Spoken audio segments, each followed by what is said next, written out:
Bien, vamos a comenzar entonces con la clase número 6 y con ello dar inicio a la unidad número 3.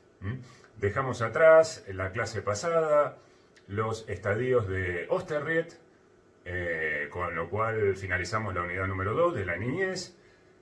Terminamos con la madurez infantil al final de la clase pasada, la aparición, el inicio de la pubertad, lo cual para nosotros era uno de los indicadores ya del comienzo de esta nueva etapa que vamos a transitar en la clase 6 y en la clase 7, que es la adolescencia. Las transformaciones corporales que empieza a experimentar el niño maduro alrededor de los 12 años aproximadamente, marcan el fin de la niñez y el inicio de esta transición que vamos a caracterizar, que es la adolescencia. Muy bien, vamos a ver entonces los temas que en esta clase número 6 dividimos la unidad 3 en dos clases, la 6 y la 7. Ahora vamos a ver los temas centrales de cada una. Si ustedes leyeron, porque el texto de referencia ya se los adelanté, es el de David Nacio, un texto bastante nutrido en cuanto a la cantidad, de fácil lectura. Tiene algunas complicaciones porque como es psicoanalista y bueno, tiene su forma de decir las cosas desde el psicoanálisis, desde esa teoría de Nacio. Puede haber momentos un poquito oscuros desde lo teórico, pero en general uno, si lo lee, se entiende cuál es el mensaje. Cuál es el mensaje y con los elementos que nosotros venimos viendo del psicoanálisis, lo que vimos de la primera tópica, la segunda tópica, bueno, esas son las cuestiones centrales que tenemos que tener presente para entender la adolescencia desde, bueno, la propuesta pedagógica que nosotros, y con las limitaciones que tiene del tiempo, este abordaje. Entonces conceptos como inconsciente, ello, super yo, conflictos, conflictos psíquicos, la libido, bueno, todo ese tipo de cosas que veníamos viendo y charlando y mostrando cómo aparecían en las etapas precedentes, se vuelven a actualizar con más intensidad ahora en la adolescencia y con otro escenario.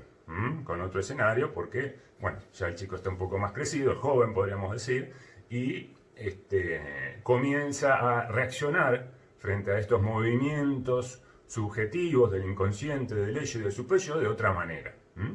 Y bueno, con otro recorrido, esta trayectoria del yo que nosotros veníamos viendo en el curso de la vida, bueno, toma otras características. ¿Qué temas vamos a ver en la clase de hoy, la clase número 6? Bueno, vamos a hacer una aproximación general a la adolescencia, desde los conceptos que nosotros venimos viendo, desde, como decíamos recién, el curso de la vida, la trayectoria del yo, recordar un poquito el concepto de trayectoria, para ubicar la adolescencia en esa lógica. Después, bueno, ya nos metemos con las tres definiciones de Nacio, que si ustedes lo leyeron, por supuesto, porque hay que tenerlo leído para poder seguir esta clase. Además, tengan el texto como siempre, que vamos a hacer una lectura. Las tres definiciones que da Nacio: la biológica, sociológica y psicoanalítica. Las vamos a recorrer y comentar un poquito para ir entendiendo el concepto de adolescencia, desde dónde lo vamos a ver y cómo se puede abordar desde distintos lugares, pensarlo. Las dos causas del sufrimiento inconsciente. Podríamos decir que esta clase, para que ustedes se sitúen y cuando lean el texto o lo repasen, lo tengan presente. Esta clase, el centro, sufrimiento inconsciente. El concepto central, sufrimiento inconsciente, de Nacio, que lo describe, le da mucha bolilla, bla, bla, bla, varias páginas, bla. Eso va a ser el centro de esta clase número 6. Y en la clase número 7, el adolescente en crisis. Clase 6, sufrimiento inconsciente, la crisis de la adolescencia. Crisis de la adolescencia y sufrimiento inconsciente, esos dos van juntos, ahora lo vamos a ver. Y en la 7, el adolescente en crisis.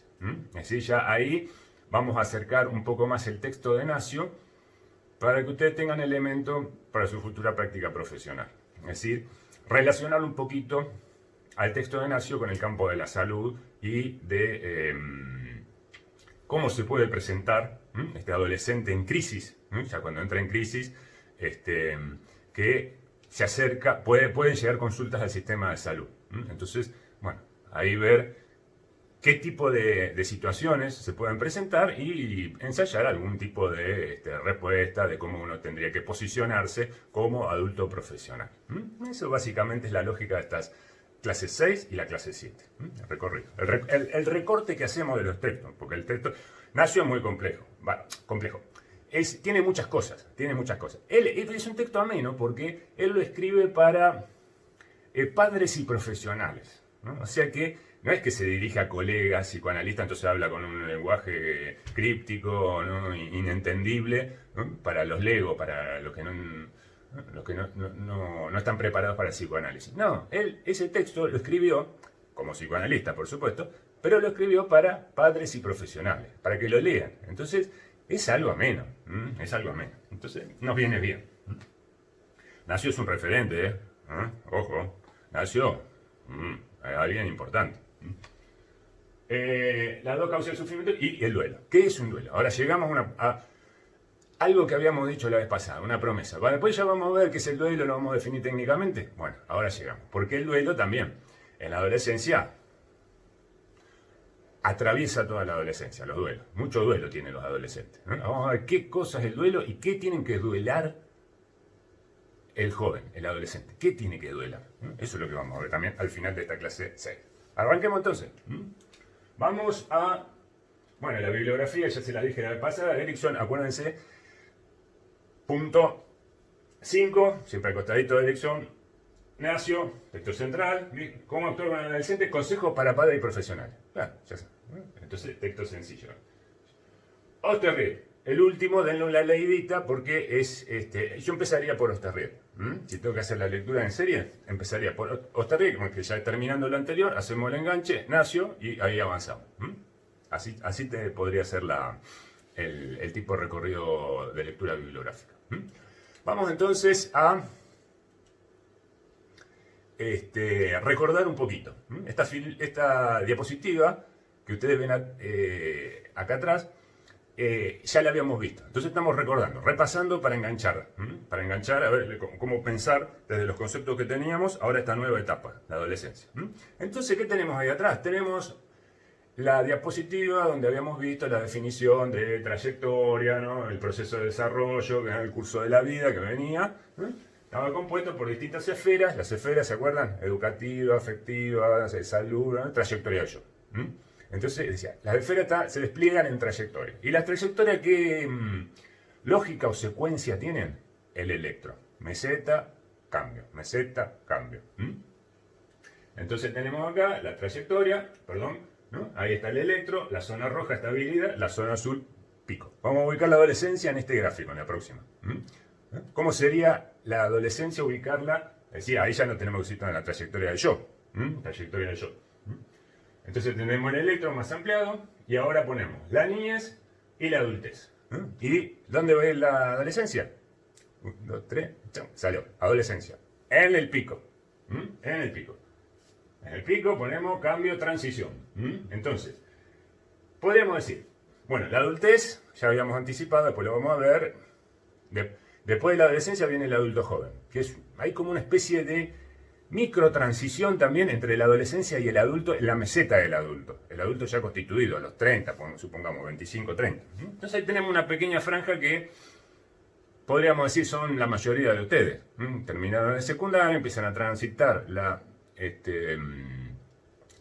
los estudios, adulto joven, y se hacen alguna pregunta, están cerrando, se están ahí acomodando para el futuro, dando algunas definiciones ya para su futura vida, en este caso profesional. Ese sería el adulto joven, ¿no? Entonces, la meseta, ahí tenemos un chichón en la adultez, podría ser el adulto joven, todavía que está ahí medio inestable, y después ya se estabiliza. Y la niñez podríamos decir la madurez infantil, ¿no? Acá podremos ubicar el cuarto y quinto el quinto estadio, mejor, el quinto estadio de Oesterried. Entonces venimos, estabilidad, ahí aparece la pubertad, ¿no? En la primera curvita, bloom, y se desarma todo, adolescencia, ¿no? Hay que desarmar toda una escena y armar otra escena nueva. En el medio, la adolescencia. Cambio, transición. Entonces, en la trayectoria del yo lo podemos ver con esta lógica. Sencillo. Así ubicamos esta etapa en el curso de la vida. ¿Cómo pensar? Entonces, las definiciones. Vamos a las 3 definiciones de Nacio, que están ahí muy claritas en el texto, las se pueden ubicar. Biológica, la definición biológica, que ya la vimos, ahora la repasamos. La vimos en la clase pasada. La sociológica, también la venimos anunciando, bueno, que todo esto es medio repaso. Y después lo nuevo, sí, lo psicoanalítico, eso sí que es nuevo. Fíjense ustedes lo que nosotros dijimos en las primeras clases, ¿no? Está acá, de vuelta. ¿Qué dijimos en la primera clase? ¿Cómo había que pensar al ser humano? Bio, psico, social. Fíjense en las 3 definiciones. Biológica, sociológica, psicoanalítica. Bio, psico, social. Las 3 perspectivas. Siempre lo mismo. Siempre lo mismo. Por eso decimos, hay que tener eso como telón de fondo para la práctica profesional, para abordar al paciente. Las 3 dimensiones. Siempre, siempre. Bueno, vamos a la biológica. Bueno, la biológica era esto que decíamos la vez pasada, la pubertad. La adolescencia, ¿qué es la adolescencia? Y bueno, arranca, el inicio cuando el cuerpo cambia, cuando empiezan esas transformaciones a nivel corporal, empiezan a aparecer estos caracteres secundarios, distintos en el varón y en la mujer, que son bien diferenciados. Entonces, la aparición de estos caracteres ya marca el inicio de la adolescencia desde la perspectiva biológica. Ese sería el enfoque biológico. Es decir, un cuerpo maduro capaz de procrear. Cuando el cuerpo ya está con capacidad de procrear, ahí ya estamos en un adolescente. Ya no es más niño. Ya no es más niño. Entonces acá tenemos los diferentes caracteres secundarios de acuerdo al sexo biológico. Tenemos en el varón, cambio de voz, la famosa voz de gallo, que hablan grueso y después... Bueno, todo eso que aparece, uno lo ve. Entonces ahí está ya el cuerpo yendo y viniendo, niño y futuro adulto, ¿no? Vello facial, ¿no? Pelito, una sombra, ¿no? Microbarba, bueno, desarrollo muscular, el cuerpo crece, ¿no? Las extremidades, la caja torácica, vello masculino, testículos, ¿no? Los testículos bajan, vello masculino, empiezan a aparecer pelito también en la zona genital. Mujer, desarrollo de la mama, empiezan a crecer la mama, también el desarrollo corporal, y vello femenino, menstruación característico de la mujer, ¿no? Eso es específico de la mujer, de la mujer en el sentido biológico. Bien, entonces, sería la definición biológica de la adolescencia. Empieza en la pubertad. Bien. Un inicio que es muy claro. Y después vamos a decir, el inicio de la adolescencia, lo vamos a mencionar después, para hacer el enganche con el adulto, es mucho más claro que su final. Acá está. La claridad del inicio. Y después el final. ¿Cuándo termina la adolescencia? Y no es tan fácil como ubicar ese final como ubicar el inicio. Sociológico. Perspectiva sociológica, es decir, macro. ¿No? Social, colectivo, desde lo colectivo, cada sociedad, cómo define la adolescencia. Bueno, acá es cada sociedad, cada cultura, ya sea con ritos iniciáticos, algunas hacen ritual, entonces ya dejó de ser niño, hacen una fiesta, le entregan a veces alguna cuestión, algún símbolo, ¿no? Entonces ya es adulto, entonces tiene otros derechos. Hay un pasaje simbólico. Pasaje simbólico, ¿no? Con un rito, ¿no? Los ritos de pasaje, los famosos ritos de pasaje, ¿no? En este caso, de la niñez a la adultez. Sociológicamente, ¿cuál es el esquema? Bueno, lo que venimos siempre diciendo, de la dependencia infantil, la endogamia, ¿no? A la emancipación del joven adulto, la exogamia, la autonomía. ¿No? En algunos casos es más gradual, como en la nuestra, en nuestra cultura. todavía la cuestión del pegoteo afectivo, ¿no? Y de la pertenencia está ahí como que no, entonces se extiende, se hace más chicle, ¿no? Cuesta más la salida, ¿no? No es tan abrupta, ¿no? Un día para el otro cambió. Pero bueno, la franja desde 12 años hasta, bueno, 20, 24, 25, 30, ¿no? Los adolescentes de 35, ¿no? Que todavía le piden la tarjeta de crédito al padre para, ¿no? Para sacar unos pesitos porque no consigo laburo, viejo, ¿viste? Bueno, hay de todo. En nuestra cultura, entonces, se extiende un poco más, para ir pensando de que esto no es tan categórico, sino que hay que ubicarla espacio-temporalmente, históricamente, ¿no? De cada sociedad. Dan sus definiciones. Esa sería otra perspectiva, la sociológica. Y ahora sí, vamos a la nuestra con la que nos vamos a quedar, que es la de Nacio, la psicoanalítica. Es decir, la adolescencia desde adentro, desde los procesos anímicos, desde la subjetividad, desde el sujeto del vínculo. Esa es la adolescencia que vamos a ver ahora con Nacio. Bueno, entonces, antes de avanzar en esta definición de psicoanalítica, con todos estos términos, yo, super yo, inconsciente, o sea, desde adentro, vamos a hacer una lectura del texto de Nacio, para lo cual le pido por favor que vayan a la página 17 y 18, que la tengan ahí, 17 y 18, que vamos a hacer una lectura de cómo Nacio describe desde el comportamiento el joven de hoy, el adolescente. Claro, porque él trabaja en la clínica con adolescentes, entonces los escucha y los ve todo el tiempo. Entonces, ahí hace un mapa. Hace un mapa, una descripción, como si nosotros pasáramos una película de cómo es un adolescente hoy. ¿Para qué? Para situarlo, ¿no? Para que uno actualice esa imagen y es con la que vamos a trabajar. Porque después vamos a empezar a describir cosas desde adentro, tenemos que tener la referencia desde afuera, de lo que vemos, ¿no? Porque el psicoanálisis describe los procesos internos, inconscientes, ¿no? Que permiten explicar lo que pasa afuera, lo que vemos, ¿no? Lo que nos llega, ¿no? Entonces, ¿de dónde sale? ¿Por qué es así? Bueno, eso lo explica el psicoanálisis de adentro. Entonces, ¿qué es lo que nos llega? ¿Qué es lo que vemos? Dice Nacio en la página 17, retrato del adolescente de hoy, retrato. Pero vayamos ahora al punto de vista psicoanalítico. Venía describiendo las definiciones, tal como lo fui forjando a lo largo del contacto con jóvenes pacientes. O sea que él va a describir lo que la clínica le muestra. Cómo le llegan al consultorio los adolescentes en promedio. Ahora bien, ¿qué es un adolescente para el psicoanalista que somos? En primerísimo lugar, esbocemos su retrato hecho en vivo.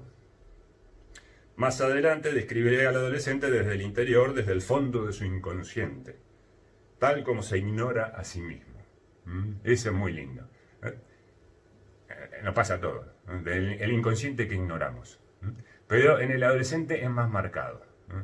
Esta enajenidad de los procesos psíquicos que están ahí en el borde y le tiran cosas y él desconoce y no sabe, pero con una intensidad muy alta, no como en el adulto donde eso ya se tranquiliza y queda lejos, ¿no? En el adolescente lo inconsciente como que está ahí, ¿no? Escucha todo del otro lado de la puerta, ruido, ¿no? Cosas que se transforman, con muebles que se corren, ¿no? Mudanzas, ¿no? El cambio que está, y no sabe qué es, ¿no?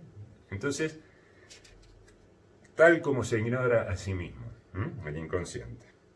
Por el momento, esbocemos su figura a grandes rasgos.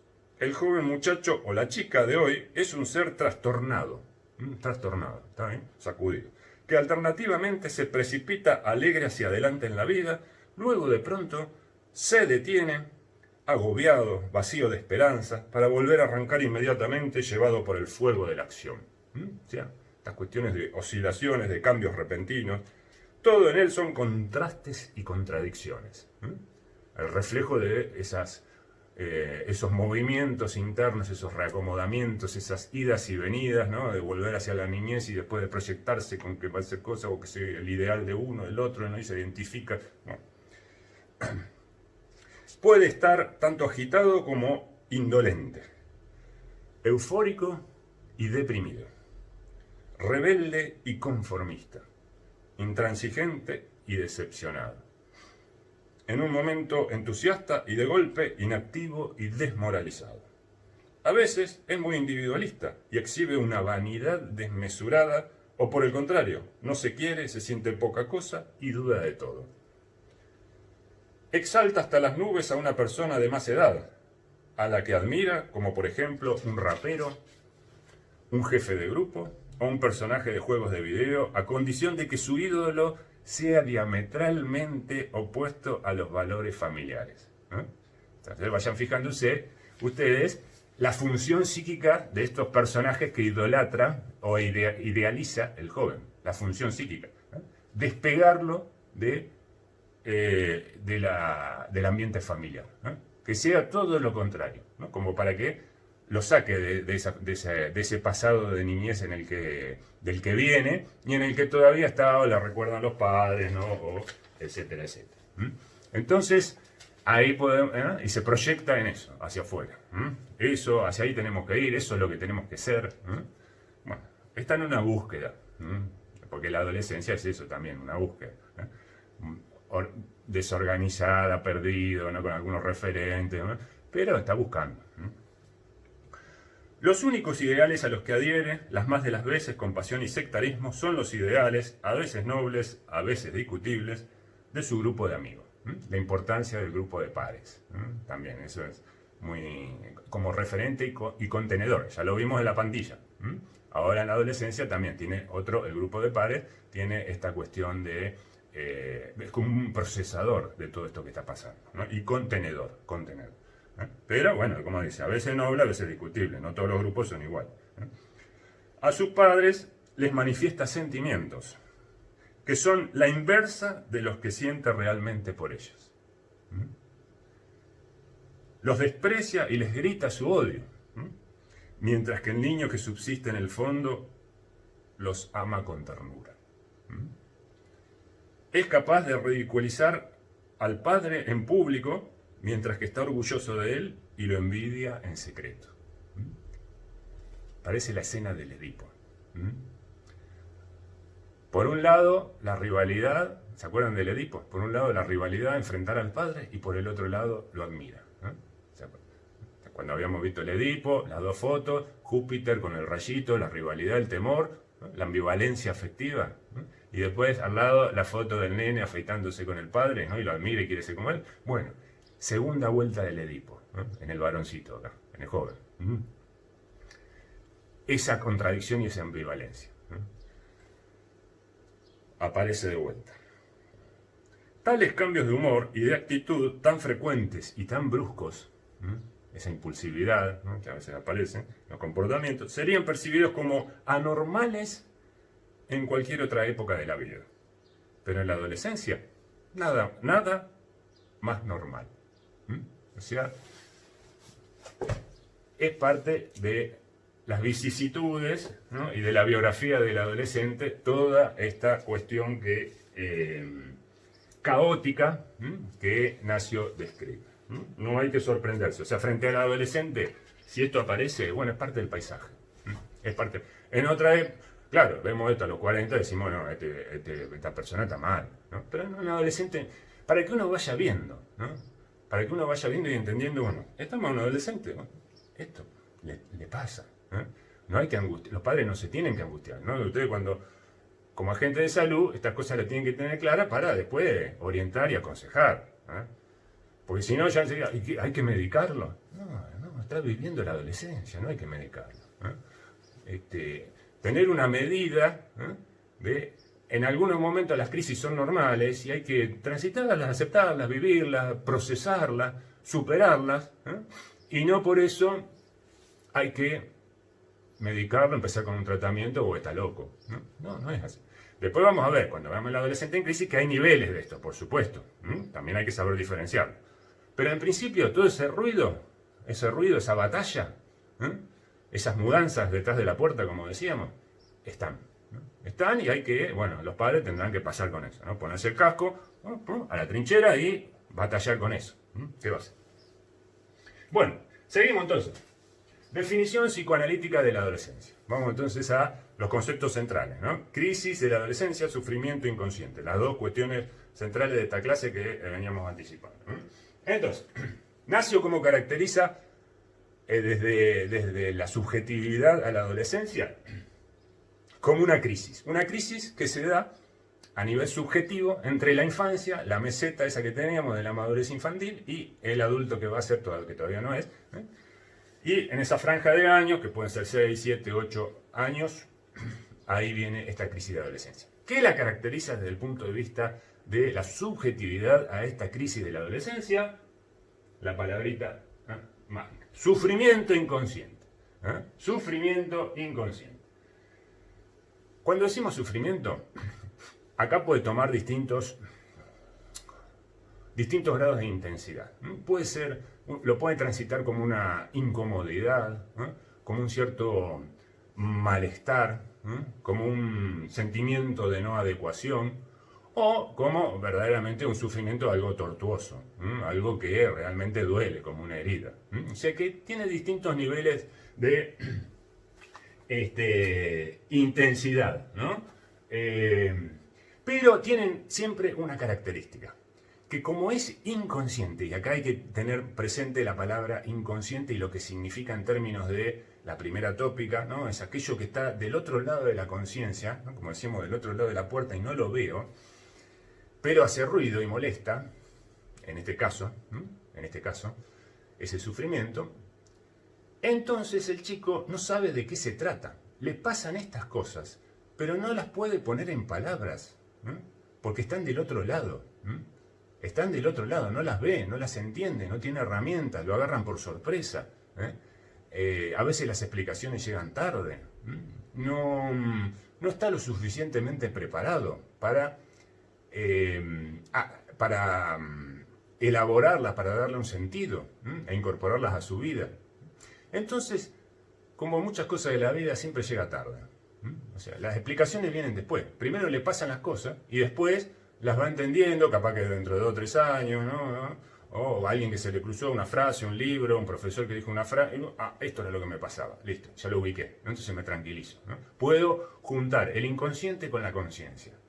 Ese proceso inconsciente le pongo palabras, entonces ya sé de qué se trata. Ya no me asustan los fantasmas, porque sé que no existen, sé de qué se tratan. Le puse un nombre. Entonces, parte de esta incomodidad pasa por la imposibilidad de ponerla en palabras. Más allá de que son procesos en sí mismos, el hecho de desconocerlos y no poder nombrarlos y apropiarse a través de la palabra de eso que está pasando es también una causa de sufrimiento. Entonces, como siempre pasa en la vida, y en esto los psicoanalistas están cansados de repetirlo en todos sus textos y la experiencia se los demuestra, lo que no se pone en palabra, ¿qué pasa? Se actúa. Lo que no lo puedo decir, lo traduzco en comportamiento. Entonces viene la descarga, la acción. Porque no sé qué me pasa, no lo puedo entender, plunk, lo actúo. La escena inconsciente la pongo afuera, como para sacármela de encima. Y entonces ahí vienen esto que describía antes Nacio, que son estas oscilaciones, estas explosiones, esto meterse para adentro, ¿no? Son todas reacciones a estos procesos desconocidos y que no se los puede enmarcar simbólicamente, es decir, ponerlo en palabras, ponerle un marco. Ahí está la función del adulto, en acercarle palabras, explicaciones, relatos, a lo mejor algún libro, ¿no? Una película, ¿no? Un espacio donde simbolizar esto. Y ustedes como agentes de salud probablemente puedan llegar en algún momento, se les cruza a un adolescente, ¿no? Y bueno, en una charlita uno puede meter ahí un poco de palabras y se da cuenta de que hay algo que le hace interrogación al chico, le produce incomodidad, ¿no? Aunque sea del tipo que sea, difusa o muy intensa, y lo ayuda a calmarlo. Eso ayuda a calmar, ¿no? Entonces ahí uno ubicarse en esto de qué pasa con la no palabra de estos procesos y cómo ayudar, orientar en meter palabra, ¿no? Sin, ahora después lo vamos a ver al final de la próxima clase, sin ahogar, ¿no? Sin hacer grandes discursos, ¿no? Porque bueno, sale espantado. Entonces a veces intervenciones sencillas, un comentario, como, sí, a mi sobrino le pasa tal cosa, pero en realidad no hay ningún sobrino que le pase tal cosa, sino que uno le está tirando letra a este para que se dé cuenta, la mira así y diga, a mí me pasa lo mismo que al sobrino, entonces, listo. El tema del testimonio, después lo vamos a ver como intervención. Conflicto, bueno, entonces, ¿de dónde sale este sufrimiento? ¿De qué se tratan estas mudanzas detrás de la puerta? Estos corrimientos de muebles, estos cambios. Bueno, dice Nacio, hay dos fuentes de sufrimiento inconsciente que tienen que ver con procesos de transformación que están más allá de la conciencia, en el inconsciente. Por un lado, se reaviva el conflicto, ahora lo vamos a ver en la próxima diapositiva, el conflicto ello-super-yo, que había quedado sepultado en la infancia, cuando terminamos a los 6 años, todo se tranquilizó, acuérdense, se frizó el cuerpo, bueno, ahora el cuerpo reacciona de vuelta, ¿no? La pubertad, ¿no? Aparece el ello, ¿no? Que está anclado en el cuerpo, en las sensaciones, los placeres, todo eso, aparece de vuelta, y un super yo, heredero de aquel super yo del complejo de Edipo, de la función paterna, que también aparece en escena con cierta virulencia. Entonces, conflicto ello, super yo, esos dos términos dentro de la subjetividad inconsciente del joven, por un lado, hay una batalla que desde la conciencia el joven tiene que experimentar, ¿no? Los coletazos de esa batalla, ¿no? Esas apariciones de estos personajes, el ello, el super yo, el yo que está, ¿no? Que está de este lado del joven, que está medio débil, que no es niño ni es adulto, y las identificaciones van y vienen, en el medio, pum, el ello, pum, el super yo que hacen de la suya.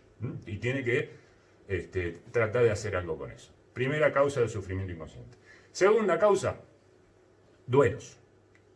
Ya dijimos, los duelos, ¿duelo de qué? Duelo de la infancia. Ahora vamos a ver qué es un duelo. La estructura del duelo, la función psíquica del duelo. Procesar la pérdida. Procesar la pérdida de todo lo que venimos viviendo. De esos 12 años que veníamos viviendo, 12, 13, 11 años que veníamos viviendo, ¿no? Nos identificábamos un personaje, que ya nos estaba empezando a quedar un poquito apretado, ¿no? ¿Se acuerdan? ¿No? En el refugio de la pandilla, porque los adultos molestaban y el chico quería otra cosa. Bueno, ahora llegó esa otra cosa, y para que lo nuevo ingrese, hay que vaciar los odres, ¿no? Del vino viejo, hay que vaciarlo para poner vino nuevo, como dice allá los textos antiguos. Entonces, ese vaciamiento de lo anterior implica también un duelo, y duelo es, dejar, ¿no? Abandonar cosas, y eso también puede producir molestia y sufrimiento inconsciente. Pero todo esto en la otra escena, detrás de la puerta. Vamos a ver en la próxima diapositiva el detalle de esto, de esta parte de acá. Adolescencia. Bueno, conflicto ello, super yo. Pongámosle un poquito de palabras a esto. Tenemos, por un lado, del lado del ello, ¿no? El ello acá, sensaciones corporales, ¿no? Generan preguntas, y dice Nacio, que son todos cambios hormonales, ¿no? Las transformaciones, hablábamos de la imagen en el espejo la vez pasada, el desconocimiento del chico por todo esto que le pasa en el cuerpo, las transformaciones, las sensaciones nuevas, y dice Nacio, tienen una característica, ¿no? El ello es apremiante, ¿no? Irrumpen con intensidad, ¿no? Y llaman a la descarga, porque aumenta el nivel de tensión, y el chico se los quiere sacar de encima, ¿no? Entonces ahí vienen también los comportamientos a veces de cuando estas descargas se proyectan en acciones que pueden comprometer la integridad del chico. Ahora después vamos a ver ejemplos de eso. Entonces, este ello apremiante lo enfrenta al chico a sensaciones corporales novedosas, intensas y apremiantes. Por un lado, y eso le incomoda al yo, le incomoda, porque lo interpela de una manera muy fuerte, y él tampoco no sabe qué hacer con esto. Lo está empezando a conocer. Y después el juicio crítico extremo, el super yo. Porque el super yo tiene que ver con esa vocecita interna que nos dice, está bien, está mal, ¿no? Tiene las dos funciones, acuérdense del super yo, que lo habíamos mencionado la vez pasada.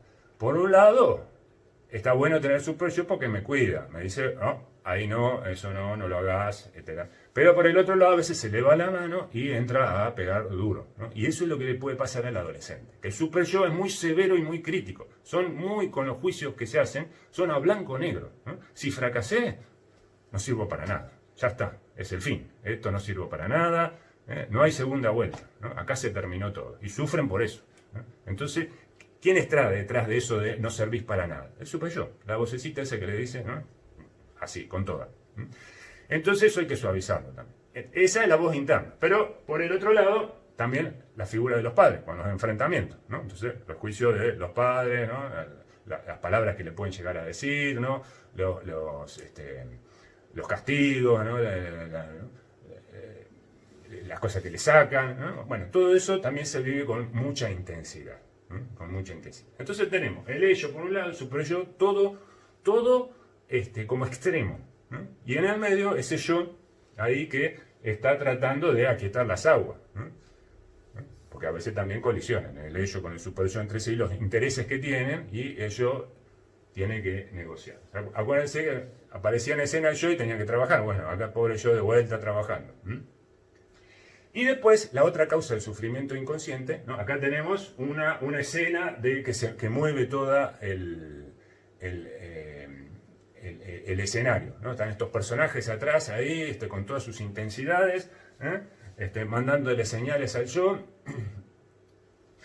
Y después la otra causa que dice Ignacio del sufrimiento inconsciente son los duelos, ¿no? Duelos de la infancia. Tres duelos. Duelo por el cuerpo, ya lo habíamos anticipado eso, que empieza a dejar de ser el cuerpo infantil y empieza a aparecer otro cuerpo, ¿no?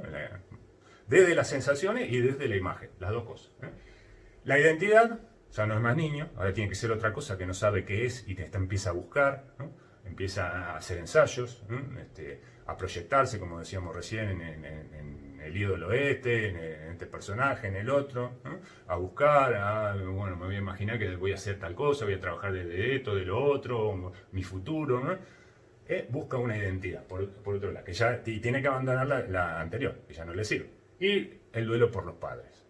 Estos padres que eran omnipotentes, que habían empezado a entrar en declive cuando ingresó a la escuela porque vio otros adultos y después perdieron prestigio y después perdieron confianza, ¿se acuerdan? En la madurez infantil, cuando el chico en la interioridad. Bueno, otro golpe más, ¿no? Para que los padres cada vez se vuelvan más adultos normales y no dioses o semidioses, ¿no?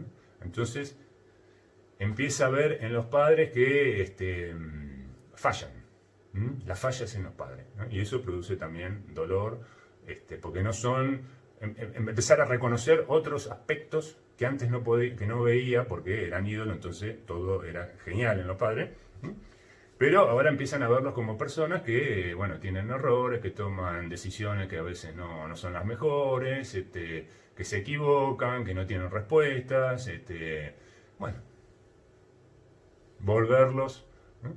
Seres humanos de carne y hueso, y no idealizados. Esta desidealización de los padres también produce un dolor, ¿no? en el chico, ¿no? Entonces, los tres duelos de él. ¿Pero qué es un duelo? ¿Qué es un duelo? ¿No? Ahí está la pregunta. ¿Qué es un duelo? Ahora llegamos, y con esto vamos terminando esta clase, a la respuesta técnica psicológica de cómo explicar los componentes del duelo y cuál es la función psíquica del duelo. Entonces, porque el duelo, dijimos, atraviesa toda la adolescencia. Este segundo sector del sufrimiento inconsciente, ¿no? Duelar. El adolescente es alguien que está duelando. Por eso los estados depresivos, que se tiran en la cama, ¿no? Están trabajando psíquicamente, pobre gente. Déjenlo tranquilo, ¿no? Están ahí 2, 3, 4 horas mirando el techo, escuchando, ¿no? Y no hacen nada. Sí, están haciendo. Se están bancando todo esto, ¿no? Hay que vivir con esto encima, ¿no? Todos vivimos, ¿no? Todos lo pasamos. Y no sabemos qué es, o sea, estamos trabajando, no sabemos para qué, ¿no? Porque no hay palabras para eso, ¿no? Por ahí entendemos algo, se nos juntan dos cosas, ¿no? Porque escuchamos una frase de uno o del otro, entonces parece que es así, pero, entonces, bueno, darle crédito, ¿no? Darle ese espacio, claro, para el adulto, también esto también como intervención, ¿no? A los padres, decirle, bueno, déjelo tranquilo, un poco, si está en su pieza, se quiere pasar toda la tarde, bueno, estará procesando algo, ¿no? a veces, a veces. Pero verlo desde esa perspectiva, que hay un trabajo silencioso que implica la adolescencia, que es trabajar sobre todas estas cosas. Y precisamente el duelo es un trabajo psíquico. Vamos a leer la definición de duelo que tenemos ahí y la vamos desmenuzando. El duelo es el trabajo de elaboración psíquica, ¿no?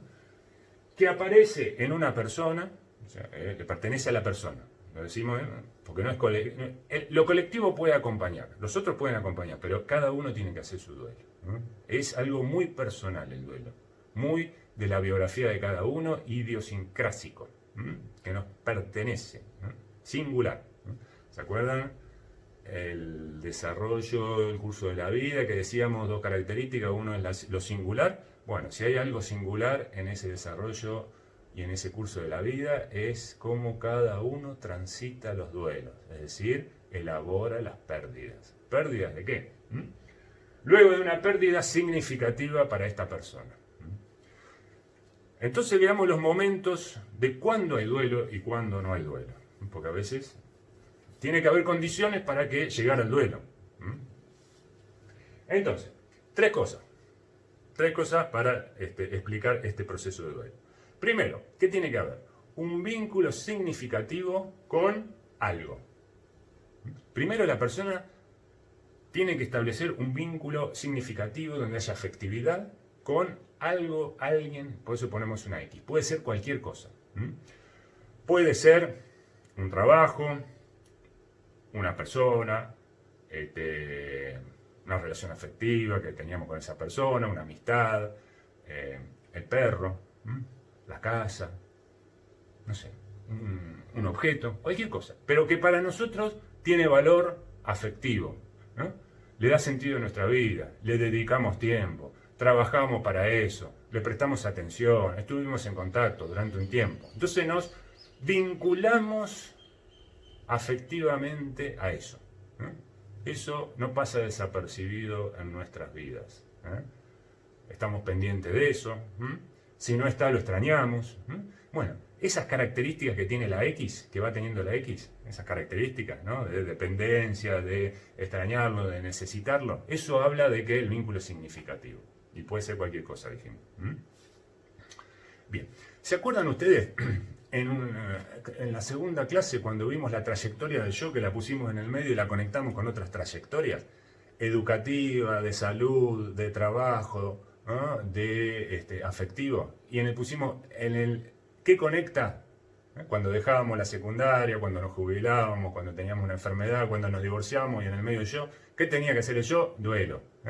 Claro, estaba ese yo conectado a la secundaria, todos los compañeros de la secundaria eran significativos, al trabajo, se jubila, el trabajo era significativo, bien o mal, pero era significativo, iba todos los días, y algo le representaba. La pareja, el divorcio, también era significativo de lo afectivo, la salud, ¿no? Era algo que le permitía cosas y ahora no lo puede hacer, las perdió, entonces, por un tiempo, pero bueno, las extraña, ¿no? Y en el medio, el duelo, ¿no? Porque se habían perdido todos esos lazos afectivos. Esas X, ahí tenemos distintas X. Bien, vínculo afectivo, eso tiene que estar. Segunda cuestión, se rompe el vínculo afectivo, pérdida, ¿no? Ahí viene la pérdida, desvinculamiento. Se murió, se terminó, lo que fuere, se cortó, ya no es más, ya no voy a poder estar más en contacto como estaba antes, como estaba antes. Entonces, se perdió algo, se rompió. Se rompe e internamente, dicen los psicoanalistas, en el aparato psíquico, dentro nuestro, en nuestra subjetividad, se produce una herida psíquica. Una herida psíquica por la ruptura, por el desgarro, por esa, ¿no? Eso que estaba atado, se rompió, se fue para allá, y en el medio quedó algo suelto, esa es la herida. Eso hay que cerrarlo, hay que cicatrizarlo.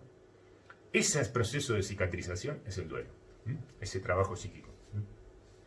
Es decir, trabajo de elaboración de la pérdida, ¿no? De eso que quedó ahí, el desgarro, ¿no? Lo suelto, la cuerda que se rompió, ¿no? Hay que sellarla, ¿no? Y quedará una cicatriz. ¿Y la cicatriz qué va a ser? El recuerdo. El recuerdo de eso que fue tan lindo, fue tan feo, lo que va, pero va a quedar como recuerdo. Cuando se lo pueda recordar sin dolor, bueno, ahí podemos decir que estamos terminando el duelo, ¿no? Después, todo ese proceso de cicatrización y es doloroso, es doloroso. Bueno, llevemos todo esto al adolescente. Entonces ponemos ahora el cuerpo de la infancia, la identidad de la infancia y los padres de la infancia. Todo eso, a lo cual el chico estaba, eran las X del chico, estaba afectivamente hasta acá metido, ¿no? Hasta acá aparte, porque estaba metido en todo, estaba metido dentro de un cuerpo, tenía una identidad, era un chico, y los padres eran todos genios durante años. Entonces todo eso, clac, clac, clac, clac, se tiene que romper. La vida avanza, hay que dejarlo atrás para otra cosa. Esas heridas, entre comillas, ¿no? Eso produce dolor, esos desgarros, eso dejar, soltar eso, a lo que uno estaba atado. Y entonces, ahí vienen los duelos. De ahí la existencia de los duelos en la adolescencia. Ahora lo entendemos. Bien. Y lleva trabajo, idas y vueltas, ¿no? Porque en los duelos son así, ¿no? Uno vuelve, fíjense, vuelve hacia el objeto en el que estaba, lo recuerda, ve la foto, ¿no? Los lugares, se va. Después vuelve, y después vuelve y no le pasa nada, ¿no? Y ya está, porque está en otra cosa. Bueno, cuando vuelvo y no me pasa nada, pero lo puedo recordar y qué lindo es o qué tal cosa, ¿no? Entonces ya está, listo, me despegué, terminé la elaboración, cicatrizó, más o menos, y seguimos para adelante. Por eso decíamos, al principio de este recorrido de todas las clases, la biografía, este proceso de desarrollo que es la vida, el curso de la vida, lo podemos pensar también desde esta perspectiva, como sucesivos duelos, desde el inicio de la vida hasta el final. Siempre nos vamos relacionando con cosas, nos conectamos afectivamente, cosas que son importantes, ¿no? Que nos resultan significativas, y después la tenemos que dejar porque la vida avanza, es otra etapa, ¿no? Entonces decíamos, bueno, el chupete, la teta, el juguete, el osito, los compañeritos del jardín, ¿no? Bla, bla, bla, bla, ¿no? Bueno, todo eso son necesarios que nos vinculemos porque aportan cosas para el desarrollo psicológico, pero después hay que pasar a otra etapa. Y si uno queda aferrado ahí, ¿qué pasa? Se melancoliza, ¿no? Es decir, anda en la vida como un zombie.